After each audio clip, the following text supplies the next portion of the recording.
7 Habits of Highly Effective People After 70. Ever find yourself sipping your morning coffee and wondering how some folks just seem to glide through life with a sparkle in their step no matter their age? Okay, yeah, I've been there, staring into that cup thinking, what's their secret? Well, I'm here to share a little treasure map I discovered half a century ago, and every day since, it's helped me stay sharp, engaged, and downright excited about each sunrise. It's called The 7 Habits of Highly Effective People by Stephen Covey.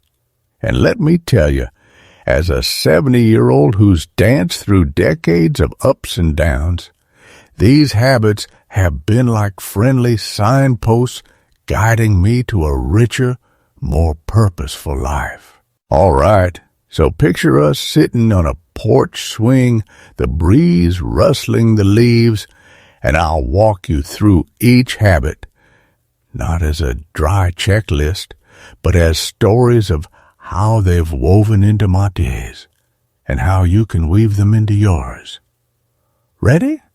Let's get started. First, there's be proactive. Now, when I was younger, I often blamed traffic jams, unexpected doctor visits, or even the weather for my mood swings.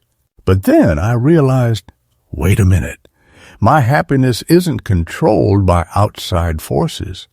It's something I choose. So one morning, instead of grumbling about a thunderstorm ruining my garden plans, I decided to dance in the rain with my little terrier, Max. And you know what happened? I laughed until my sides hurt, and that moment of choice turning frustration into fun reminded me I'm always steering my own ship. You can do the same. Whether it's taking a gentle yoga class or picking up a paintbrush, choose how you respond and watch your world shift. Okay, moving right along to habit 2. Begin with the end in mind. Now, it sounds fancy, but really it's just asking yourself, what do I want my story to be? When I turned 60, I pictured my legacy.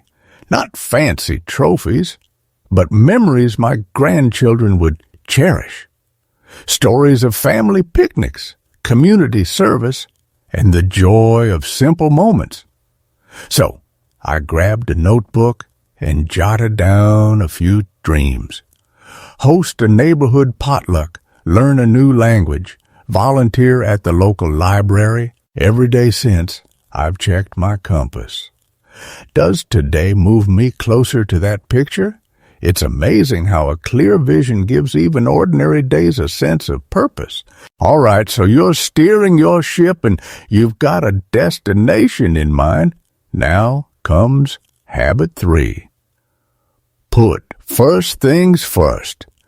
This one's all about organizing your time around what matters most.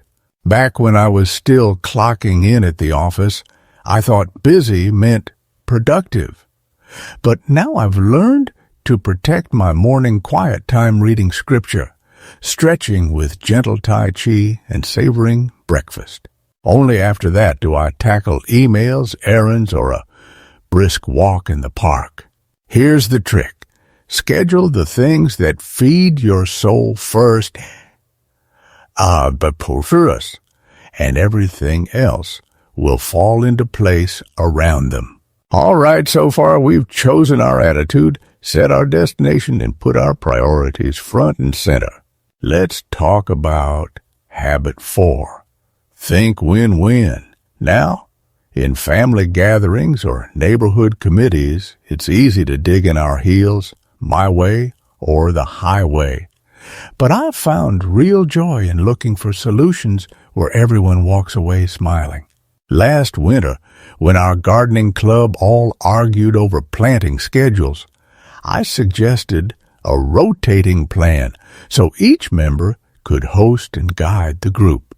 Suddenly, the tension melted We all felt heard, and our garden bloomed more beautifully than ever. Win-win isn't just a slogan, it's a practice of empathy and cooperation that keeps our connections strong. Okay, habit 5. Seek first to understand, then to be understood. Now, how many times have we launched into advice before really listening? I used to do that with my granddaughter. She'd talk about work stress, and I'd start comparing it to my own days on the job.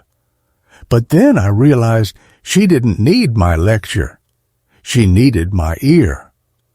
So one afternoon, I sat with her over lemonade, asked open questions, and truly listened. She sighed in relief, opened up, and together we brainstormed solutions. By listening first, I became not just a grandparent, but a trusted friend. All right, halfway there. Habit 6. Synergize. This one's my favorite because it celebrates teamwork and the magic that happens when different minds come together. A few summers ago, I joined forces with some church friends to start a community choir. I play the harmonica. Others bring piano, guitar, even hand drums. Alone, our sounds were pleasant, but together, well, let me tell you, the result lifted every soul in the room. When we combine our unique gifts and truly value each voice, we create something none of us could have achieved solo. Finally, we arrive at habit 7. Sharpen the saw. Now, picture an old saw that's been used and used until it's dull. It struggles to cut through anything. Covey's reminder is to renew ourselves physically, mentally, emotionally, and spiritually, so we stay sharp for life's challenges and joys. For me, that means a daily routine, a brisk morning walk to keep my heart strong, a crossword puzzle or book club meeting to stretch my mind, Sunday visits with friends to nurture my heart, and quiet prayer or meditation to feed my spirit. When we carve out time to care for ourselves, we become the best versions of who we want to be. So there you have it. 7 habits that aren't just corporate buzzwords, but guiding lights for anyone at any age, especially us seasoned travelers. All right? So next time you find yourself stuck in a rut or feeling like the days are slipping by, remember, you can choose your response, visualize your legacy, prioritize what matters, seek win-win solutions, truly listen, celebrate synergy, and keep sharpening your saw. Okay? Yeah. So, if you weave these habits into your daily tapestry, I promise you'll wake up feeling more energized, connected, and ready to embrace each new chapter. All right. So we've set our course with Be Proactive and sketched our map by beginning with the end in mind. Okay, yeah. Now it's time to chart the middle of our journey as we explore the next 3 habits that will truly anchor your days in purpose and connection. All right. First up in this stretch is habit 3. Put first things first. Picture this. You've got a day full of errands, phone calls, maybe a doctor's appointment, and the grandkids are calling for a story. It's all important, sure, but what matters most is what fills your heart. So, instead of letting your to-do list boss you round from dawn till dusk, carve out your big rocks first. For me, that means greeting the morning with a gentle stretch and a few pages from my favorite book before anything else. Yeah, even before checking emails or making that 3rd cup of coffee, When you honor your priorities, whether it's time in the garden, a walk with a friend, or simply sipping tea in quiet, you'll find that everything else falls into place more smoothly. It's like putting your house's foundation down before you start decorating the walls. Now, moving along to habit 4. Think win-win. All right, so we've all been there at the community center potluck or the family reunion, watching folks dig in their heels over whose recipe is best or which movie to watch next.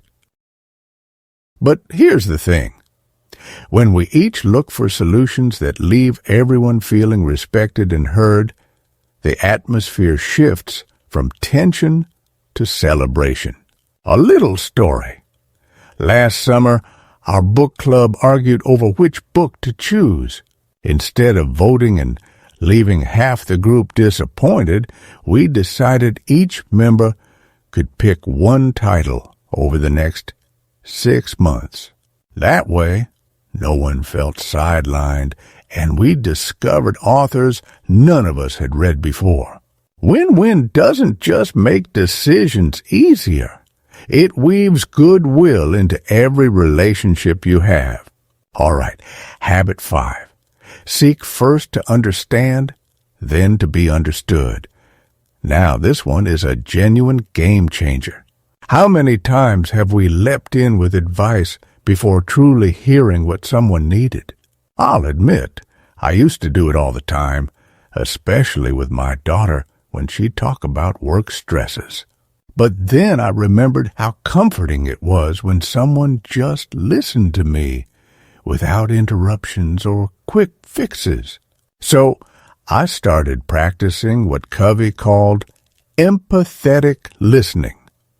I'd look her in the eye, nod, ask gentle questions, and resist the urge to jump in with my own stories.